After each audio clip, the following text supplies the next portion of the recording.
నమస్కారం. జై శ్రీమన్నారాయణ. దానం అంటే ఏంటో చూద్దాం. తిరుప్పావేలో 18వ పాసురమైన అంబరమే తండీరే సోరే అరం సెయ్యం అనే పాసురంలో దానం యొక్క ప్రాశస్త్యాన్ని గోదాదేవి చాలా చక్కగా వివరించింది. నందగోపుణ్ణి గోదాదేవి బృందం వస్త్రం కానీ, ఆహారం కానీ, నీరు కానీ అడగలేదు. గోపాలుడిని ఇమ్మని అడిగారు. ఏకైక ఫలలాభాయ సర్వలాభాయ కేశవగా అంటారు. అంటే మనం ఒక్కొక్క వస్తువు అడిగితే ఆయా వస్తువులు లభిస్తాయి. ఒకటి దొరకగానే రెండో వస్తువు కోసం మళ్ళీ చేయి చాపాల్సి వస్తుంది. కానీ భగవంతుడినే పొందితే అన్నీ ఆయనే కాబట్టి అన్నీ లభిస్తాయి. దేనికోసం ఇంకెవరిని మనం అడగవలసిన అవసరం ఉండదు. అన్ని లాభాలు ఆయనే ఇస్తాడు. ఈ పాసురం చదివిన వాళ్ళందరికీ కూడా భగవంతుడు అన్ని లాభాలు ఇవ్వాలని కోరుకుందాం. ఈ పాసురాన్ని చూసినప్పుడు మనకు ఒక సందేహం కలుగుతుంది. నందగోపాలుడు దానం చేస్తున్నాడు, ధర్మం చేస్తున్నాడు అని చెప్పారు కదా. అంటే ఆయన ఇతరులకు ఉపకారం చేశాడు. అలాగే మనం కూడా మన శక్తి కొద్దీ తోటి వారికి సహకరించాలి, ఉపకరించాలి. మనం ఉన్నది కూడా ఇతరులకు ఉపయోగపడడానికే కదా. ముందు మనం ఒక సంకల్పం తీసుకోవాలి. ప్రతి ఒక్కళ్ళు మన వల్ల చేతనైన సహాయం, అది శారీరకంగా కావచ్చు, వస్తు రూపంలో కావచ్చు, ధన రూపంలో అయినా సరే, ఒక్కొక్కసారి మాట సహాయం అయినా సరే, మనం ఎవరికి ఎంత సహాయం చేయగలమో అంతా చేయాలి. సత్యం, దానం, దయ, వీటితోనే లోకమంతా భరింపబడుతోంది.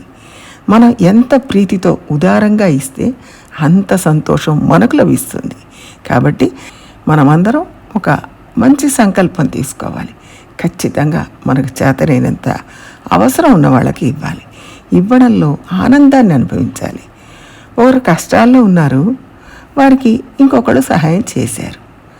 ఆ కష్టాల్లో ఉన్న వాళ్ళకి ఈ సహాయం ఈ సమయంలో ఒక లాభం జరగాలి అని వారి తల మీద రాసి ఉందా, లేక గ్రహాలు చెప్పాయా అని ఒక ఆయనకు సందేహం వచ్చిందట. ఇక్కడ ఇచ్చిన వాళ్ళు శాస్త్రం చెప్పింది కాబట్టి ఇద్దామని ఇచ్చారా, లేక ఇవ్వడంలో ఆనందం పొందాలని ఇచ్చారా అని ఇంకొక సందేహం కూడా వచ్చింది ఆయనకు. కానీ మీరు కష్టాల్లో ఉన్నవారికి సహాయం చేయాలి అనే భావంతోనే ఇచ్చారు. ఒకళ్ళు కష్టాల్లో ఉన్నప్పుడు వారికి ఏదో రకంగా మనం సహాయం చేసి వారిని ఆ కష్ట సమయం నుంచి బయటపడేయడానికి మనం ప్రయత్నం చేయాలి అని ఇచ్చారు. ఆయన తన కష్టాన్ని భగవంతుడి దగ్గర ప్రార్థించి తగ్గించుకోవచ్చు.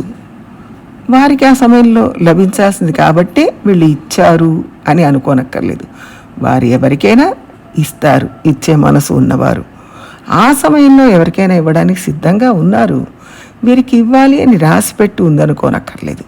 కష్టపడేవారు భగవంతుడిని ప్రార్థించి ఉండొచ్చు, ఇవ్వాలనుకునేవారు ఇవ్వడానికి సిద్ధపడి ఉండొచ్చు. ఆ రెండు ఆ క్షణంలో సింక్రొనైజ్ కావచ్చు, కాకతాళీయంలాగా. అంతే తప్ప దానికి దీనికి ముడివేయడానికి ఆధారాలు ఏవీ లేవు. ఒకరు చాలా కష్టపడుతున్నారు, ఆయనకు ఎవరు సహాయం చేసేవాళ్ళు లేరు. ఆయన విధి అంటే ఆయన కష్టాలా పడాల్సిందే అన్నప్పుడు ఎలాగూ కష్టపడాలి. నేనెందుకు ఆయన సహాయం చేయాలి, నేను ఇవ్వడం వల్ల ఆయన కష్టం ఏమైనా తీరుతుందా అని మనం అనుకోకూడదు. చాలామంది ఇలా అనుకునే వాళ్ళ లోకంలో ఉండొచ్చు. ఎవరి మటుకు వాళ్ళు బాగా సంపాదించుకుంటున్న వాళ్ళు కూడా తమ కుటుంబంలోనే అన్నదమ్ములో అక్క చెల్లెళ్ళు ఇబ్బందుల్లో ఉన్నా కూడా సహాయం చేయని వాళ్ళు కూడా ఉన్నారు. వాళ్ళ తలరాత వాళ్ళలా కష్టపడతారంతే అని తాము చేసే పని సమర్థించుకునే వాళ్ళు కూడా ఉన్నారు. కానీ అది మంచి పద్ధతి కాదు, సరైన పద్ధతి కాదు. లోకంలో ఉన్న కష్టాలని అన్నిటినీ నేను పోగొట్టడం కోసం పుట్టానా, ఎవరి కష్టం వాళ్ళు అనుభవించాలి అనేవాళ్ళు కూడా ఉంటారు. లోకంలో ఉన్న అందరికీ మనం ఆహారం ఇవ్వగలమా అని వ్యవసాయం చేసేవాడు అనుకుంటే మనకు ఆహారం దొరుకుతుందా? భగవంతుడు మనల్ని చూసి ఒకసారి ఇస్తే మళ్ళీ మళ్ళీ అడుగుతూనే ఉంటాడు. ఎన్నిసార్లు ఇచ్చినా మళ్ళీ అడుగుతాడు. కాబట్టి ఎన్నిసార్లు ఇస్తాను అని అనుకుంటే మన పరిస్థితి ఏమిటి? కాబట్టి మన వల్ల చేతనైతే అది తప్పనిసరిగా చేయాలి. శాస్త్రం చెప్పింది, ధర్మం చెప్పింది, అందువల్ల మనకున్న దాంట్లో మనం ఇస్తున్నాం. అందులో ఇండిఫరెంట్ యాటిట్యూడ్ రాకూడదు. రేపు ఇద్దాంలే, చూద్దాంలే, ఇంకోసారి ఇద్దాంలే, చేద్దాంలే అని పోస్ట్పోన్ చేయకూడదు. ఎందుకంటే ఇవాళ ఉన్న మనసు రేపు ఉంటుందో ఉండదో తెలియదు. ఇవాళ ఇచ్చేటప్పుడు కొంచెం ఎక్కువ ఇస్తారేమో, రేపు కొంచెం తగ్గించిద్దామా అనుకోకూడదు. రేపటి వరకు ముందు మనం ఉండాలి, పుచ్చుకునే వాళ్ళు ఉండాలి, సమస్య అలాగే ఉండాలి. కాబట్టి ఎప్పుడు బుద్ధి పుడితే అప్పుడే చేయడం మంచిది, కానీ పోస్ట్పోన్ చేయకూడదు. శాస్త్రం చెప్పినందుకు చేయాలి, భగవంతుడు ఆనందిస్తాడు అని చేయాలి, నేను చేశాను అనుకోకుండా చేయాలి. అది నిజమైన దానం.